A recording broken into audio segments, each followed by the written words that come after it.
I'd like to welcome everybody back to Alabama Care weekly episode. And I am here with Mrs. Nancy Anderson. And Mrs. Anderson is Assistant Director of the Alabama Disabilities Advocacy Program, kind of shortened as ADAP. And within ADAP, one of her main responsibilities is chair of the Children's Advocacy team. So I'd like to kind of hand it over now and let you introduce yourself and kind of some of the work that you do.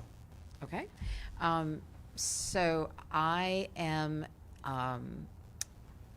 as you said, the Associate Director, and I also chair our Children's Advocacy team. But broadly, what ADAP is the Protection and Advocacy Agency for people with disabilities here in Alabama. We are one of 57 in the country. We're all federally funded, and our mission is to protect and promote the rights of people with disabilities. We are housed here in Tuscaloosa. We also have an office in Montgomery, but we serve people statewide. Okay. We do a lot of road trips throughout the state. We have, I've probably lost count, 7 or 8, I guess, different funding streams which empower us to do different kinds of work on behalf of people with disabilities. So some of our funding streams are specifically on behalf of certain types of disabilities, whether it's a developmental disability or a mental illness or a traumatic brain injury. But then some of our funding streams allow us to do particular kinds of advocacy. So we have one funding stream devoted to furthering the use of assistive technology in the state. And we have one,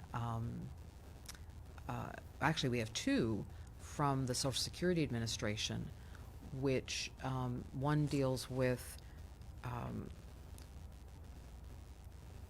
encouraging and taking away barriers to employment for persons who are on SSI or SSDI. And then the other Social Security Administration funding stream is a relatively new one, and it's our representative payee program. And that is all about essentially preventing the financial exploitation of people who are beneficiaries of Social Security, whether they get SSI or SSDI. Now, I'd like to ask a quick question. I hear SSI and SSDI. What is the difference between SSI and SSDI? So real quickly, SSI is supplemental security income, and SSDI is essentially disability insurance. So anyone who works and pays into Social Security, if they become disabled, could potentially qualify for SSDI. Gotcha. So SSI means that you maybe not have worked before and you haven't contributed to Social Security, where SSDI is you have contributed, and if you do have a disability during that period, that would be what you would get reimbursed, kind of thing. If you were deemed eligible for it, yeah. So a lot of recipients of supplemental security income, or SSI, are actually children who have a qualifying disability which impedes their functioning in some way or another. They obviously have never worked. So that's a different program. But the goal behind the one program we have is, people who are on SSI or SSDI aren't necessarily working, or they're not working to their fullest. And so the goal is to encourage either going to work or returning to work, and then therefore getting the people off SSI or SSDI. You had to be contributing and tax-paying citizens, Exactly. And it's good for it's good for everyone to work. It's not good to if you're able to, it's good to have something that you feel proud of that you create during that day, whatever that is, and come home at night knowing that you contributed to society at large. Yeah, and I think there's certainly, with young people growing up today, and I'm sure a lot of advocacy groups that work with families of younger persons, they grew up with the mindset that their child, despite having a disability, is going to work. Yeah. I mean, there are jobs out there. Absolutely. And we had a guest on a couple weeks ago, the owner of Taziki's Mediterranean restaurant, and he was talking about how, as an individual or a family, you need to reach out to the business owners on a one-on-one, relationship there, because a lot of these bigger organizations, there's just so many things that you have to do and so many people that make the decision on whether or not to hire you or not. So he said, kind of what I understood was get in contact with your local business that you enjoy being a customer of, and really reach out to the owner or the person that can make that decision. So he's doing a lot of really cool things there. That makes a lot of sense, and certainly when we work with families of young people who are getting ready to graduate high school, we often say to them, you know, yes, the school has a role to play in finding your child vocational or employment development sites where your child could learn job skills, etc. But don't ignore the role you can play in finding places as well. You have to be active there, but Yes. the energy that you spend and the commitment that you spend early pays off long term.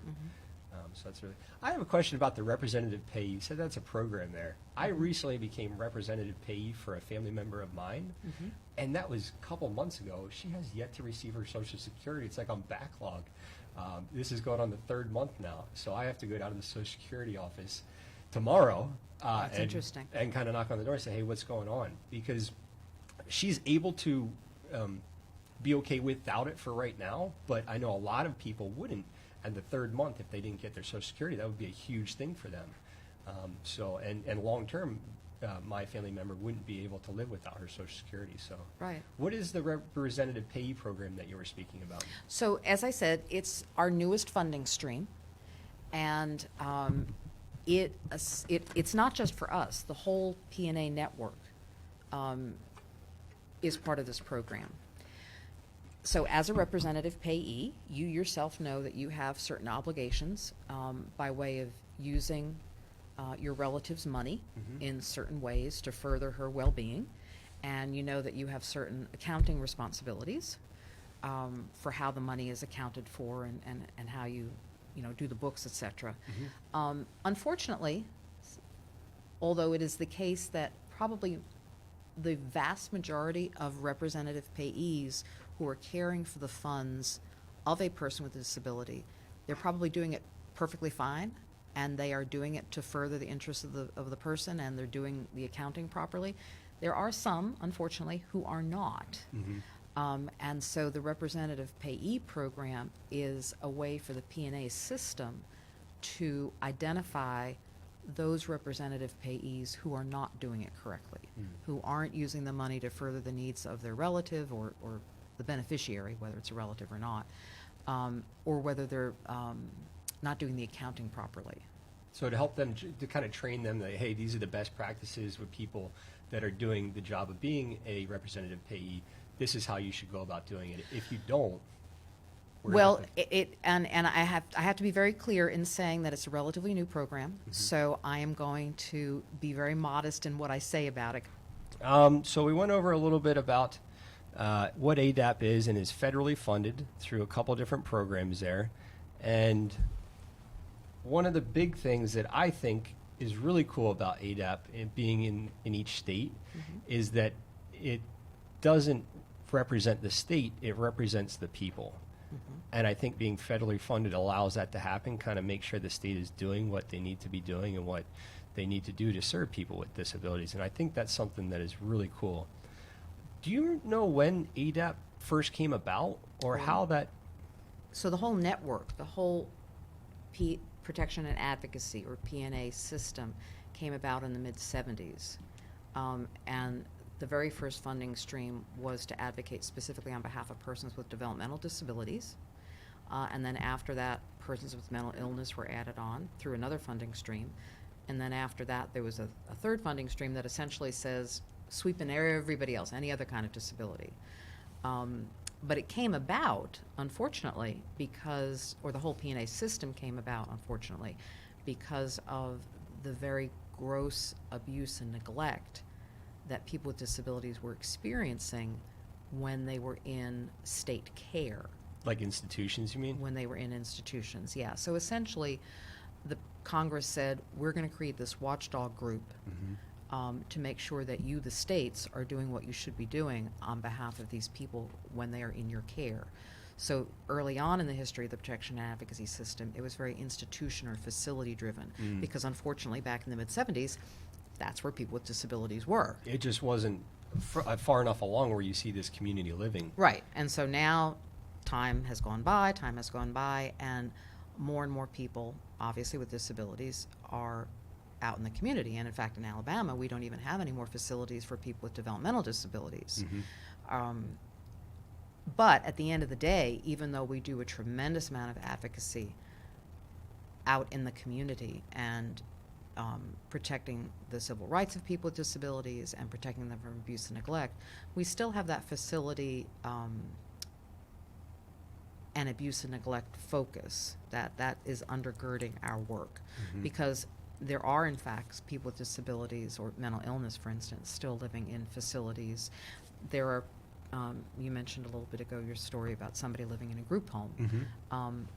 We would be able to go in and protect a person who had been potentially abused or neglected in a group home. So that abuse and neglect framework that started off the P&A system is still there, even though our work has gone on to more diverse areas of disability rights protection. Different environments there. Different environments, different issues. So for instance, one of our funding streams, I was talking earlier about our funding streams, one of them is to protect the right to vote, to ensure access to the right to vote for people with disabilities. Didn't have that back in the mid-'70s when the protection and advocacy system started. Yeah. For my family member, their vote is restricted. They're not able to vote. Do you see that a lot? Is there literally in the order identifying Like you as judge? guardian? Well, it was before I was guardian. It was already mandated at that point. I would encourage you to contact our office to do an intake to talk about that issue. Because one thing we want to do is secure the right to vote for people with disabilities absent a specific finding that they cannot vote. And sometimes people think there's a specific finding when in fact there isn't. What would be in a circumstance where you would see a finding where you could not vote?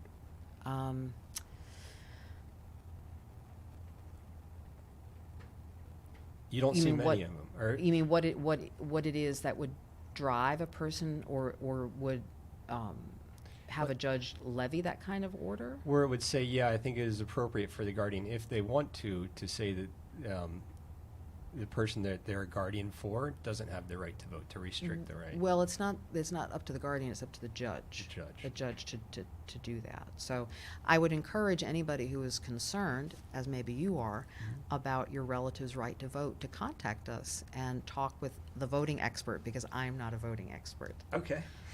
Let's get a little bit into the Children's Advocacy team then. So that is something that you're chair of here in ADAP. And was that something that you took on when you first became a part of ADAP, when you first joined ADAP, or did you kind of grow into that role? No, I've always done primarily children's advocacy. Okay. And what age group is that specifically? Well, birth, and then anywhere, it taps out anywhere 18, 19, 20, 21, depending on the issue. It gets a little squidgy, I guess you'd say, at the top end, because it depends on the service delivery system that we're concerned with. So for instance, if you're talking about access to Medicaid services for children, children's Medicaid lasts till 21. Okay. So if you're contacting us about a children's Medicaid matter, it's going to stay with us on the children's team. But if you are calling about a 19-year-old who has a mental illness and is having issues receiving appropriate mental health services, when a young person turns 19, they're transitioning over to the adult mental health system. That's the way the state of Alabama's mental health delivery system is structured. I thought it was 21 or when you graduated when you graduated high school. But That's for schooling. okay. That's a different matter. But in terms of if you're a patient receiving mental health services from the state of Alabama, and you're going to one of the local community mental health centers, you're going to be considered a child up to about the age of 19. Okay. And then after that, you've kind of moved into the adult serving system. Now, they think transition. They don't do a hard Stop and start. stop and start. Yeah, that's a good way to put it. So just like the mental health system will look at a patient and say, we're going to keep him over here, or serve him with these people, or we're going to move him over, we kind of do the same way. We try to figure out where it makes most sense in our office to house that case. If the young person is still receiving services through the children's side, even though he's at that funny age, then we're going to, because we're most familiar with the children's side, whereas opposed if he's on the adult side of the mental health system, we're going to assign him to the adult team. Gotcha. Okay. What? I feel like that is a very critical point for the individual and the family, is that transition out of the education system into the adult system. How early, let's say someone's transitioning at 19, when do you start to plan for that? When is it 2 years is really hey, we need to start doing this right now? And I know you're working with them through that entire time, but is there a specific 1 year, 2 year thing where you say we need to really put pen to paper and figure out what's going on here? Okay, so some hard data. A child's entitlement to special education services lasts until he is 21 or until he graduates school with a regular diploma. It is another hard fact is that under federal and state law, transition planning has to start taking place at the age of 16. 16. Or earlier if the child's needs require it to be done earlier. Now, it used to be, interestingly enough, that federal law said 14. And I don't even remember how many years ago now, maybe, I guess it was when the IDEA was reauthorized in 2004, although I might be wrong about that. The age was raised from 14 to 16, which anybody who knows anything about transition must have scratched their heads and thought, well, that's dumb, you're going backwards. Exactly. Because if anything, you should be doing it earlier. But there is that out in the law where it says 16, no later than 16, you must do it then, or earlier. We encourage parents to start thinking about transition at the very least by middle school, because for some children, particularly those with significant disabilities, you need that amount of time to really kind of lay out a plan, and for your child to lay out a plan for where she wants her life to go. Well, I remember in 9th grade, we took tests. It says, what do you want to do when you get older? Or this is what you're, so it's right around that same age group. Yeah. Starting out there. And the transition plan, is that initiated by the school system? It's part of it's the child's IEP, his individualized education plan. Yeah. Okay. And so if you are 16 years old and still in the education system, or if your son or daughter is 16 years old and you haven't started your transition plan, you need to do that right now. It's your school's obligation. This should have been done before. Yes. So if you're falling in that category, this is something that you need to get on right away, and you need to speak with, would it be the IEP team leader? Would that usually a special education teacher? So our recommendation when parents correspond or contact their school district about any kind of special education matter is to go to the special ed coordinator, get to know that person. You can contact the building principal, you can contact your child's special ed teacher, you can contact your child's case manager. But always make sure the special ed coordinator knows who you are and go through that person, because she or he is honestly the most well-versed with well-versed, exactly, yeah. That's going on there. Absolutely. And they can kind of pull some resources for the different questions that you have. Yeah. I've spoken with a few families that have gone through that transition or are going through that transition plan, and if that is not done well, it causes a lot of stress for the individual and the family, to the point where if someone needs full-time care or help and they stop receiving those services from the education department or from the school, like they stop going to school during the day, and there's nowhere for them to go during the day after that transition plan, then the family kind of has to take some time off to cover that until that solution's found out. And I've run into families where that's happened before, and I think that that can be eliminated by planning a little bit better ahead of time. But there are also instances where, you know, there's 3,000 people on the waiting list, and all of these services don't transition over very nicely. You know, there's a difference there between the young adulthood services and some of the adult services. What would you say to somebody that is in that part right now where their son or daughter or they are out of the school system and things haven't clicked on the adult side yet? Well, that's a pretty broad question because it depends on the nature of the young person's needs. Very true. If the young person wants to go to work, and as we discussed earlier, Should be. but If you're we willing would, and yeah, I mean, capable. we would want work to be a natural outcome for any adult. But if that young person has left the school system, the next obvious stop for that young person would be to go to their local vocational rehabilitation office and seek help from that office. If the young person needs help with independent living, there are a lot of different agencies that they can go to. Could they call you if they were stuck in that transition, like they had a plan in high school and then it kind of fell apart or needs changed? Would that be someone that would call you and ADAP and say, hey, we need a little bit more help with this plan?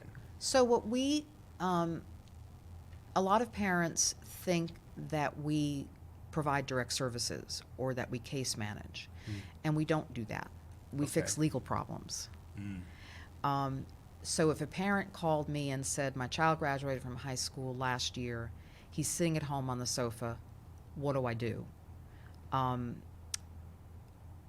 We would try to figure out where, if any place, that young person could receive some kind of service, figure out, give advice to the parent about how to get connected to that service, and hopefully that information would propel the family and the parent on a good road. And then if they ran into a roadblock, they could call us back. Yeah.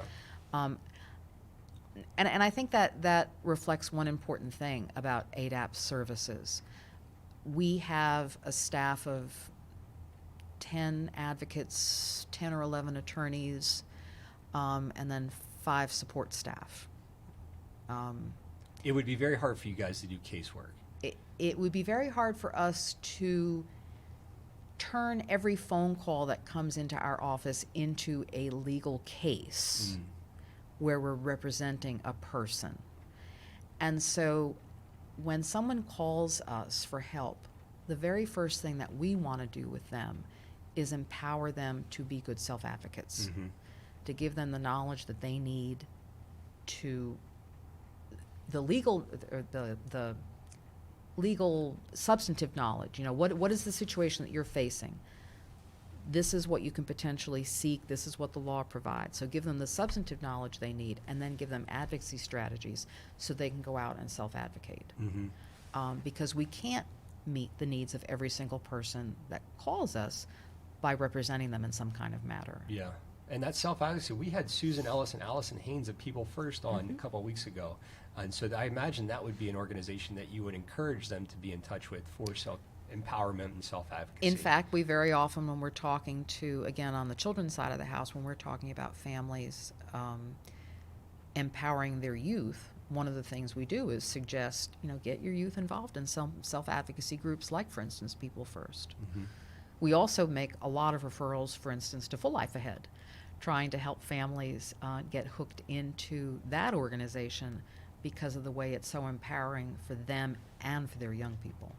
And they, I was going to say, they do a little bit more casework, I think, than legal work there. Full Life Ahead does more one-on-one with the family, a little bit long-term. So it's a very good partnership there that you and Full Life Ahead and People First have. So that's very cool. Now, you mentioned that your work, or I just had somebody upstairs in your offices mention that nearly half of the calls that come into ADAPT are for child services, are for the children's advocacy team. So that's quite a bit right there. I imagine your plate is very full. With the transition in the IEP there, where do you kind of let go and allow the adult programs to take over? Would that be like as soon as they are, so let's say it's community living, do you follow them for a few months after they? Oh, I think I see what you mean. You mean if we become involved in some sort of matter, and let's say we have direct involvement, and we help fix a problem, do we like hold the case open and watch to see if it worked out? Yeah. We probably do more often than we should. Yeah. What we really should do is close it promptly and advise the family member that this is the path and this is the plan. Call us back if something goes awry. We tend to probably keep them open a little bit longer than we should, and just kind of call up every once in a while and say, how are things going? And then close it. But we don't keep cases open forever. Because a parent can always call us back again. Yeah, and that would just reopen the case. And then it work then, part that for a week or a month, however that long, and then the case would be closed there. One of the things that the Children's Advocacy team has on the website is individual, system, and outreach. There's kind of three big areas that you work on. And I had a question about system there. Are there things that you see on a national level that are some system changes that are going on that you think are going to come to fruition and be very beneficial for the community? On the national level or the state level? I guess both. Are there any new programs or new guidelines that are coming out that you think are going to make a big difference? Well, so a few things that I'm trying to pay attention to is the charter school movement, which has gotten some push at the national level, and then also some push at the state level. And so what is the impact going to be on the education of children with disabilities in Alabama's very, very new, and right now very, very small, but nonetheless growing charter school movement? So that would be one thing. Now, are they held to the same guidelines and responsibilities as a normal public and private school? The way they're set up in Alabama, they're only public charter schools, and so they have the same obligations to children with disabilities as a regular old public school does. Okay.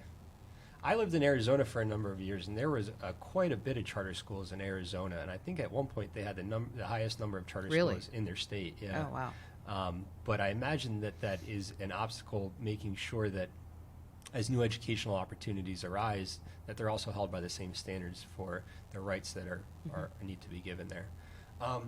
So you're seeing more charter schools coming into Alabama now? There, only a tiny handful have been approved so far. Yeah. You think it's beneficial? Do you like charter schools? I'm a public school proponent. I believe in the civic value that comes from having a strong public school system. I am concerned that charter schools might siphon money away from the school districts in which they are placed. But at the end of the day, they meet the needs of some families, and as long as they're serving children with disabilities, our responsibility is to make sure that they're serving them properly. So we have the same goal with them as we would a regular old public school. It doesn't matter from your standpoint. If you're providing educational services, it doesn't matter if it's private, public, charter. Well, private is different. Private schools don't have to follow, for instance, the Individuals with Disabilities Education Act. But the public school system does. And if you were a child made eligible for special ed under the IDEA, whether you're walking through a regular public school or you're walking through one of Alabama's charter schools, you're entitled to the same free appropriate public education. What does it look like for a private school? That's Um, on an individual basis there? It's just based upon essentially the goodwill, I guess you'd say, of the private school Yeah. as to whether or not they're going to meet the needs of any given particular child there who might have a disability. Okay, at this point, I know we've had a little bit of latency issue. I'm going to open it up to the chat and see if there are any questions here. If you have a question specifically about IEP transition, some of the children's advocacy team, if you would like to text it in the Facebook chat at the bottom of this video, I will scroll through right now and see if there are any questions. Also, if you would like to talk on air, you are more than welcome to call in, and I'll put the number here.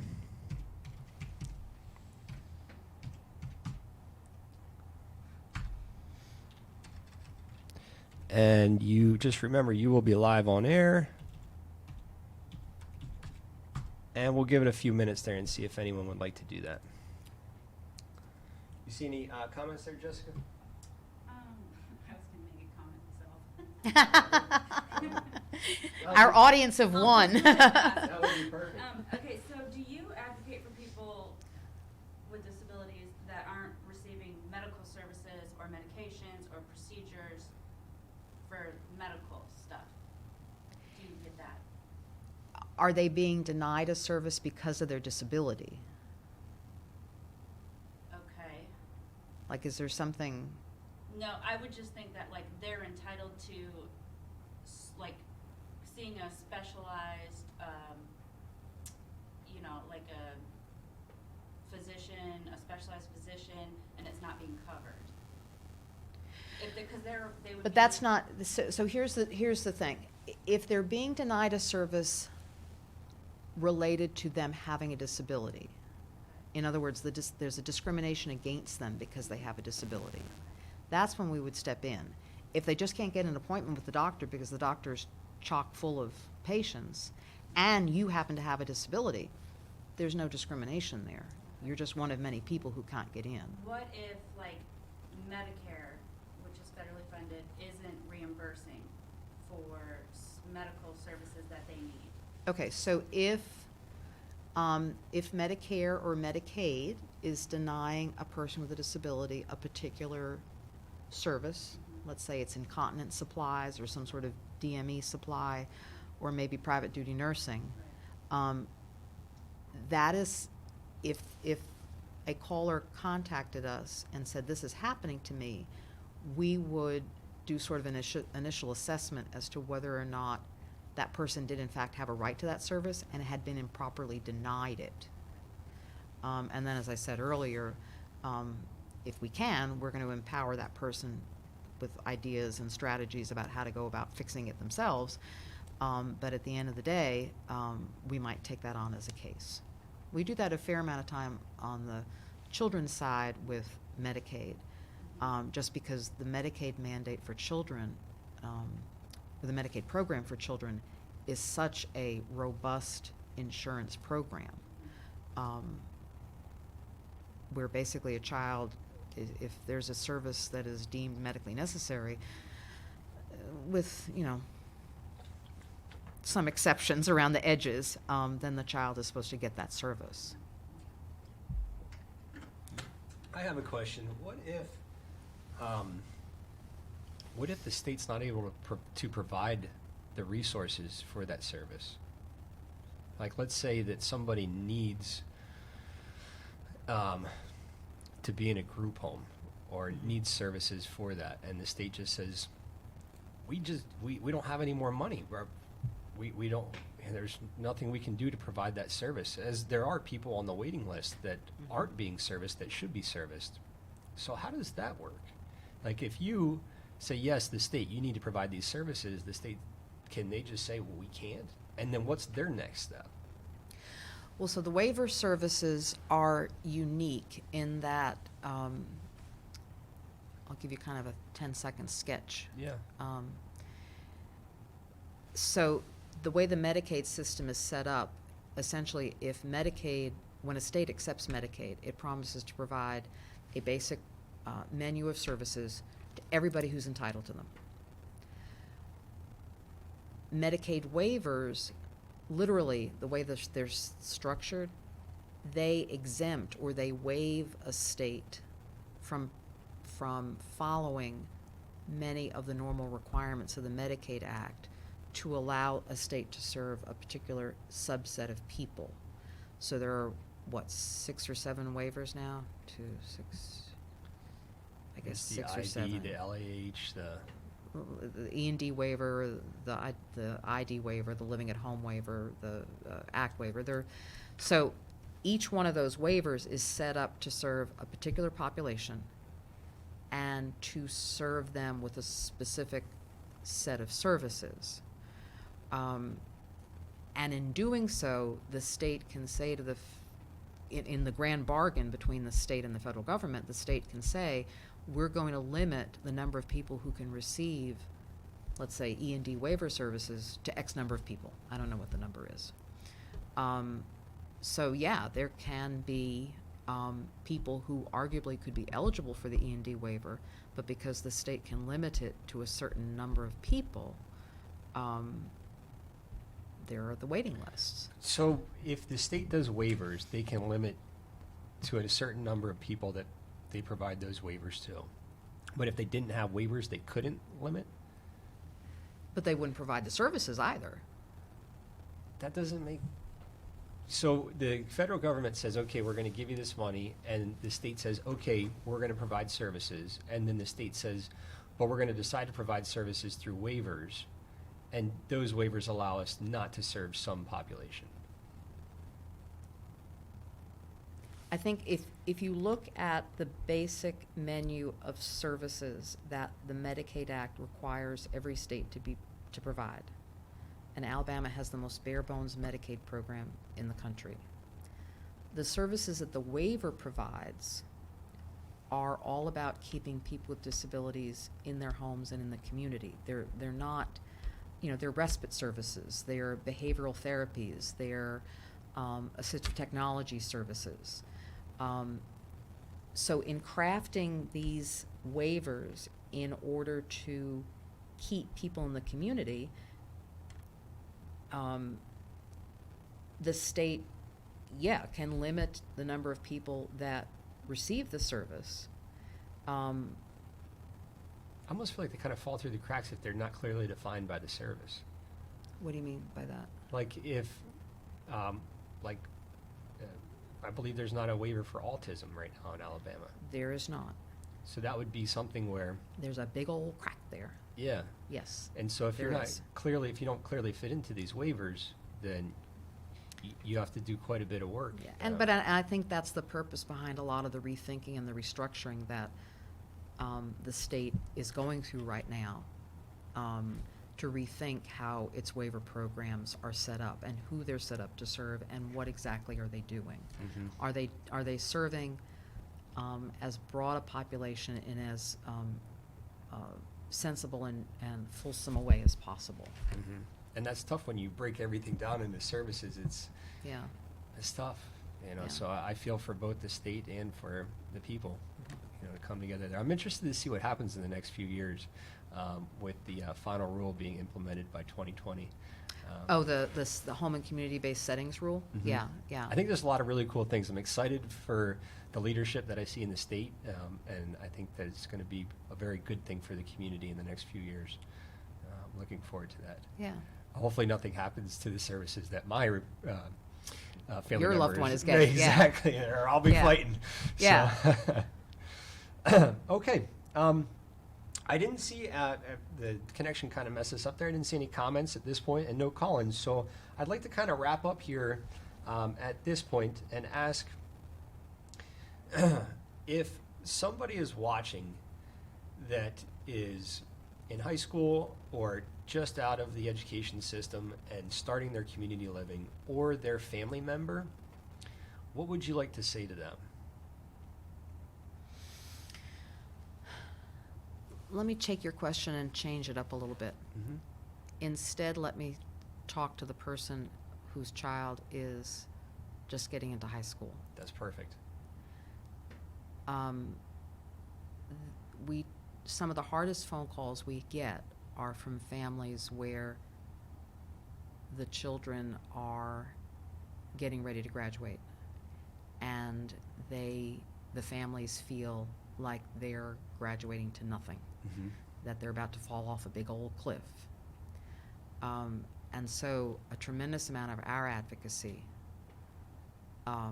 is devoted to serving families of younger children, the middle schoolers, the early high schoolers, to make sure that they don't encounter that cliff, that there is in fact a smooth transition from school and being at home with mom and dad to young adulthood, whether it's employment or whether it's post-secondary schooling, and hopefully maybe some kind of independent living.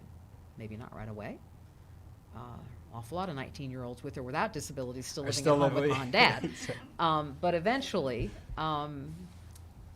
that takes place. And so we really want to encourage families to, and it's hard to do it because life is chaotic. But really start thinking earnestly about transition planning early so that you're not falling off that cliff at the end. And there are a lot of resources out there that can help you get ready for that transition, including ADAP. Awesome. Do you guys work a lot with special education coordinators? We do, and I'd like to think that it isn't always acrimonious.